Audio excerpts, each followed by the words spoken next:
চট্টগ্রামে 10 ট্রাক অস্ত্র চোরাচালান মামলায় শেষ যে মামলাটা ছিল, অস্ত্র আইনে যে মামলাটা করা হয়েছিল, সেই মামলায় উনি খালাস পেয়েছেন। এই মামলায় আগে ওনার যাবজ্জীবন কারাদণ্ড হয়েছিল। তো এ নিয়ে ওনার বিরুদ্ধে যে দুটো মামলা ছিল অস্ত্র আইনের, দুটো মামলাতে উনি একদম খালাস পেয়ে গেলেন। এবং এই মামলায় উনি সহ আরও 4 জনের বিরুদ্ধেও কিন্তু সাজা কমানো হয়েছে। ওনাটা তো একদম বাতিলই করে দেওয়া হয়েছে, অন্যদেরটা কমানো হয়েছে। এর মধ্যে ওই যে উলফার সামরিক কমান্ডার ছিল পরেশ বড়ুয়া, তাকে যাবজ্জীবন থেকে কমিয়ে 14 বছর কারাদণ্ড দেওয়া হয়েছে। এবং আরও যারা আছেন অনেকেরই এরকম কমানো হয়েছে। এবং কয়েকজনের মামলা আসলে অর্থহীন হয়ে গেছে। যেমন সাবেক জামাতের আমির ছিলেন যিনি, সাবেক শিল্পমন্ত্রী মতিউর রহমান নিজামী, ওনাকে এই মামলায় এর আগে যাবজ্জীবন দেওয়া হয়েছিল, তাকেও খালাস দেওয়া হয়েছে। এছাড়া আরও যারা খালাস পেয়েছেন তারা হলো ওই সময়ে যিনি Chittagong urea fertiliser limited company যে ছিল, তার যে ওই সময় যিনি এমডি ছিলেন মহসিন-উদ্দিন তালুকদার, তারপর ওই সময় যিনি মহাব্যবস্থাপক ছিলেন একেএম এনামুল হক, অথবা ডিজিএফআইয়ের যিনি পরিচালক ছিলেন সাবেক মেজর জেনারেল রাজ্কুল হায়দার চৌধুরী, এবং শিল্প মন্ত্রণালয়ের অতিরিক্ত সচিব ছিলেন নুরুল আমিন, এদের সবাই খালাস পেয়েছেন। তো এটা নিয়ে, এই মামলা নিয়ে, অস্ত্র মামলা ঘটনাটা আমাদের মনে আছে 2004 সালের ঘটনা। কিন্তু 2004 সালে 1 এপ্রিল ওই সময় একটা ঘাট থেকে 10 ট্রাক ভর্তি অস্ত্র চালান আসছিল। এটা কোত্থেকে আসছিল, কে পাঠিয়েছিল, এই অস্ত্র কী কারণে ব্যবহার করা হতো, কোথায় ব্যবহার করা হতো, এই সমস্ত বিষয় নিয়ে কিন্তু নানা ঘটনা আছে। এই ঘটনা 2004 সালে। ওই সময় স্বরাষ্ট্র মন্ত্রণালয়ের দায়িত্বে ছিলেন প্রতিমন্ত্রী লুৎফুজ্জামান বাবর, উনি নিজেও সেখানে গিয়েছিলেন। আর যেহেতু সেটা ফার্টিলাইজার কোম্পানিতে হয়েছিল, কাজে কোম্পানির ঘাটে হয়েছিল, কাজে সেখানে সেজন্য শিল্পমন্ত্রী মতিউর রহমান নিজামীকেও দায়ী করা হয়েছিল। এবং এইটা নিয়ে 2014 সালের জানুয়ারি মাসে যখন আওয়ামী লীগ ক্ষমতায় আসলো, তখন চট্টগ্রাম মহানগর দায়রা জজ আদালতে এই ব্যাপারে রায় দেওয়া হয়। এবং এই রায় দেওয়াতে যাদের যাদের বিরুদ্ধে সাজা হয়, এবং তারপর থেকে তো লুৎফুজ্জামান বাবর জেলখানায় ছিলেন, ওনার বিরুদ্ধে অন্য মামলাও ছিল। অন্য মামলা কোনটা, যেমন 21শে আগস্ট গ্রেনেড হামলার মামলা ছিল।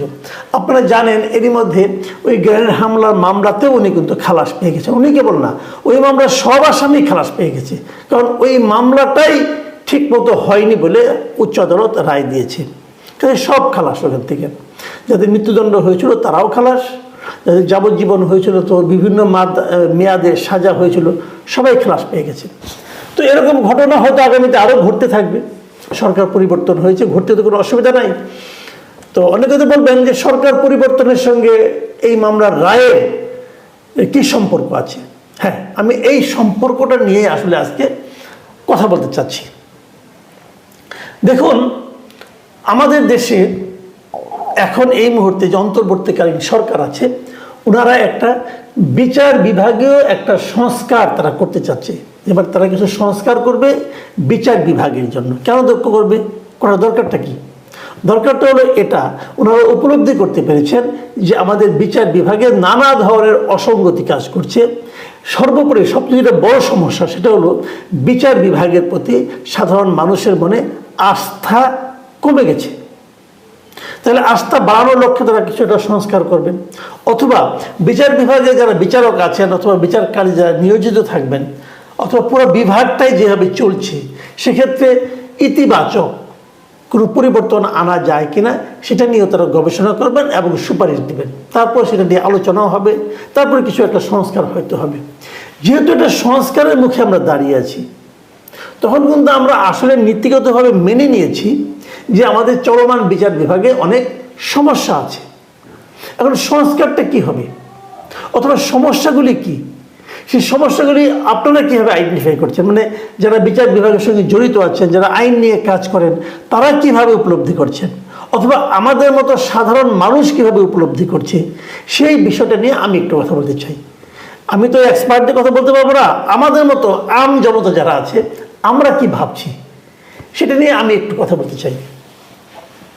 দেখুন, যে জিনিসটা আমি বলবো এখানে, আমি যদি এই দুটো মামলার উদাহরণটাই এখানে টানি, 21শে আগস্ট গ্রেনেড হামলা মামলা এবং 10টা অস্ত্র মামলা, এই দুটো মামলার যে ঘটনা, এই ঘটনা তখন যেটা ঘটেছিল, অস্ত্র তো আমদানি হয়েছে, 10 ট্রাক অস্ত্র তো আমরা দেখেছি, ছবিতে পত্রপত্রিকা দেখেছি, এবং সে সমস্ত খুবই ভয়ঙ্কর ভয়ঙ্কর অস্ত্র আমরা ছবিও দেখেছি। লুৎফুজ্জামান বাবর সাহেব অস্ত্র হাতিয়ে হাতিয়ে দেখছেন, সেটাও আমরা দেখেছি।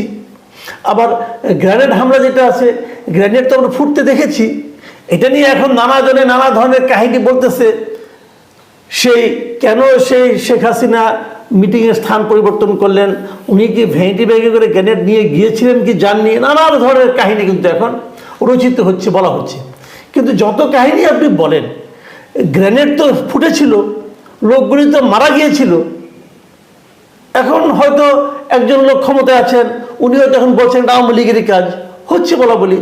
অনেক এটা নিয়ে ফেসবুকে অথবা ইউটিউবে সোশ্যাল মিডিয়া নানা ধরনের আইটেমও করা হচ্ছে, মনের মাধুরী মিশে অনেক অনেক কথা বলছেন।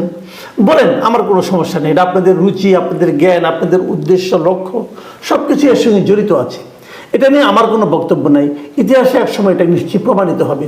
কিন্তু আমার বক্তব্যটা হলো, ঘটনা তো ঘটেছিল, তাহলে যাদেরকে আসামি করা হয়েছিল তাদেরকে আপনারা মুক্তি দিয়ে দিলেন।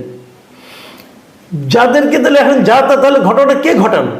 যদি আপনাদের ফর্মুলাই ঠিক হয় যে না, শেখ হাসিনা ভ্যানিটি ব্যাগে করে গ্রেনেড নিয়ে গেছিল, যদি এটা হয়, তাহলে শেখ হাসিনা কিন্তু বিচারের আওতায় আনা উচিত। এতদিন ধরে মানুষকে বোকা বানিয়ে রেখেছে, এই জন্য তাকে বিচারের আওতায় আনা উচিত না? অথবা যিনি এগুলি বলছেন যে কিভাবে কিভাবে কি ঘটেছিল না ঘটেছিল, অনেক কাহিনী দেখলাম তো একটার মাঝখানে, তো তাকে জিজ্ঞাসা করেন, ভাই তুমি এত সব কাহিনী কোথায় পেলে? তুমি এসে বলো, বিদেশে না থেকে দেশে এসে বলো যে কোথায় কী হয়েছে। সেই অনুযায়ী বিচারটা অগ্রসর হোক, তদন্তটা অগ্রসর হোক, এবং প্রকৃত দোষী ব্যক্তিকে ধরে এনে তাকে শাস্তির আওতায় আনা হোক। কিন্তু একটা ঘটনা তো ঘটেছে, সেই ঘটনাটা তো আননোটিস যেতে যাওয়া যায় না, ওটা একটা বিচার হওয়া উচিত। যদি প্রতারণামূলক বিস্ফোরণ হয় তারও বিচার হওয়া উচিত, আর যদি প্রকৃতই বিস্ফোরণ হয়ে থাকে, কে ফুটিয়েছে তারও বিচার হওয়া উচিত। এটা কেন বিচার হওয়া উচিত সেটা আমি বলছি। সেটা বিচার হওয়া উচিত এই কারণে যে দেশে তো একটা আইনের শাসন যে আছে, এটা তো আপনাকে প্রমাণ করতে হবে, হবে না? প্রমাণ তো করতে হবে। 10 ট্রাক অস্ত্র তাহলে কে আনলো, কিভাবে আনলো, তার জন্য কি শাস্তি হবে, সেগুলো আমাদের জনগণকে জানাতে হবে। এটা গেলো একটা পার্ট। আমি এখন দ্বিতীয় পার্টটা বলছি, এবং যেটা নিয়ে সবচেয়ে ভয়ঙ্কর পার্ট, সে আলোচনাটা আমি একটু করতে চাই। সে আলোচনা হলো, ধরা যাক লুৎফর রহমান বাবরের কথাই আমি বলছি। গত 10টা বছর ধরে, 10 বছরের বেশি সময়, তার আগে সে অ্যারেস্ট হয়েছে। এই যে দীর্ঘ সময় ধরে উনি জেলে আছেন, এখন প্রমাণ হলো যে ওনার কোনো অপরাধ নাই, উনি খালাস হয়েছেন। তাহলে এই যে দীর্ঘ সময় উনি জেলে থাকলেন, এই সময়টাকে ওনাকে কেউ ফেরত দিতে পারবে? ওনার জীবন থেকে কি এই সময়টা বের হয়ে গেল না? ওনার ধরেন কোনো ঘনিষ্ঠ আত্মীয়, সে হয়তো এই সময়ের মধ্যে মারা গেছে, উনি কি জেনে মারা গেলেন? উনি জেনে মারা গেলেন যে লুৎফুজ্জামান বাবর একজন ক্রিমিনাল, সে হত্যার সঙ্গে জড়িত, সে অস্ত্র চোরাচালানের সঙ্গে জড়িত, সে বিস্ফোরক দ্রব্য দিয়ে মানে বিচ্ছিন্নতাবাদী একটা গ্রুপকে উস্কে দেওয়ার জন্য জড়িত, অনেক অপরাধ তার। কিন্তু তখন লুৎফুজ্জামান বাবর একটা খুবই খারাপ লোক, এটা জেনে ওনার ওই আত্মীয়টা মারা গেল। ওই আত্মীয়রা তো লুৎফুজ্জামান বাবরের জন্য খুব গুরুত্বপূর্ণ ব্যক্তি হতে পারতেন। সেই ওনার একজন গুরুত্বপূর্ণ কাছের লোক জানতে পারলেন না যে লুৎফুজ্জামান বাবর এই অপরাধে আসলে অপরাধীই না। আমি যদি সর্বশেষ রায়টাকে সত্য ধরি, আমি তো ধরতেই হবে, কারণ আমি এসে বাস করি, আইন মানি, এই যে আইনকে আমি কীভাবে অস্বীকার করব? সত্য হবে। তাহলে ওর মতো ওই একই রকম ঘটনা কিন্তু 21শে আগস্টে হয়েছে, অনেকে সাজাও ভোগ করেছেন। এই যে আজকে স্বরাষ্ট্র মন্ত্রণালয়ের বিষয়ে যে উপদেষ্টা আছেন, উপদেষ্টা এবং এই ব্যাপারে স্বরাষ্ট্র মন্ত্রণালয়ের বিষয় প্রধান উপদেষ্টা যিনি একজন মানে পরামর্শদাতা আছেন, এই ক্ষুধাবক্স চৌধুরী, উনি একসময় আইজিপি ছিলেন। উনিও কিন্তু এই 21শে আগস্ট গ্রেনেড হামলা মামলার একজন সাজাপ্রাপ্ত আসামি। উনি 5 বছর জেলও খেটেছেন তো। তাই ওনার এই সময়টাকে কে ফেরত দিবে? ওনার যে পেইনটা, ওই সময় ওনার সন্তান যারা আছেন, ওনারা যারা আত্মীয় স্বজন আছেন, ওনারা কিন্তু সারা সমাজের কাছে পরিচিত হতেন একজন অপরাধীর আত্মীয় হিসাবে।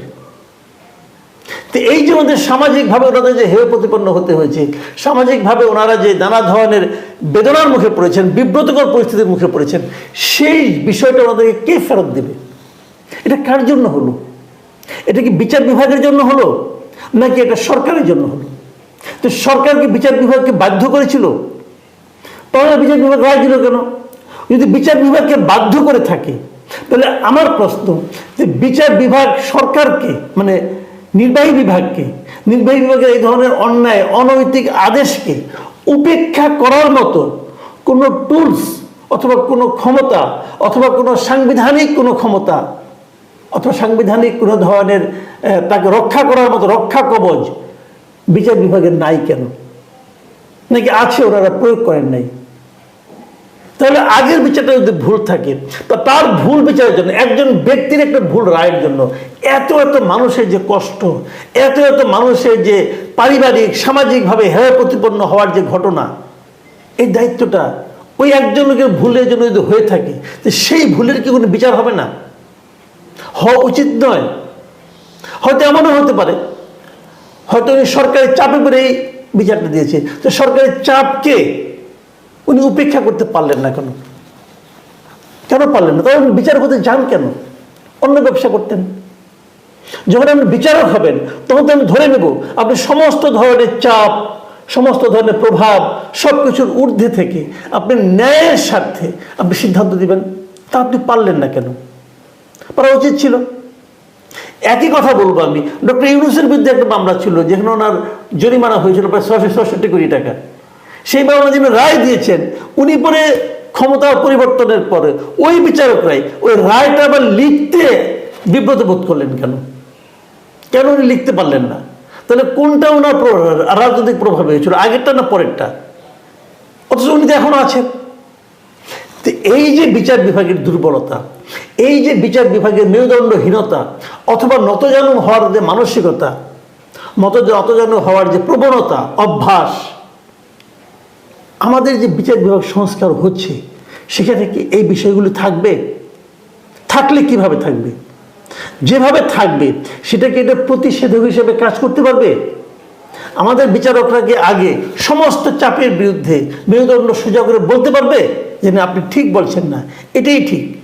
অথবা একজন লোক যদি ভুল করে, তার ভুলে যদি এতগুলি পরিবার, এতগুলি মানুষ দীর্ঘদিন বছরের পর বছর যদি মানবেতর জীবনযাপন করে, কষ্টকর জীবনযাপন করে, তাহলে তার প্রতিকারী ব্যক্তি হবে? যার ভুলে রায়টা হলো, তার কি কোনো বিচার হবে না? সে তো দেখছি, সে তো রক্ত মাংসের মানুষ, সে তো প্রলোভনে পড়ে, সে তো ভয় পায়। তো সেই যে লোক ভয় পায়, যে লোককে প্রলোভনে পড়ে যে লোক আত্মসমর্পণ করে, তার বিচার হবে না কেন? তার গায়ে বিচারক শব্দটা লেখা আছে এই জন্যই কি? এই বিষয়গুলোর আমার মনে হয় একটা সুরাহা হওয়া উচিত। এবং যে বিচার বিভাগীয় সংস্কার যেটা হচ্ছে, সেই সংস্কার যারা করবেন, তারা এই বিষয়গুলি বিবেচনা রাখবেন, এটাই আমাদের প্রত্যাশা।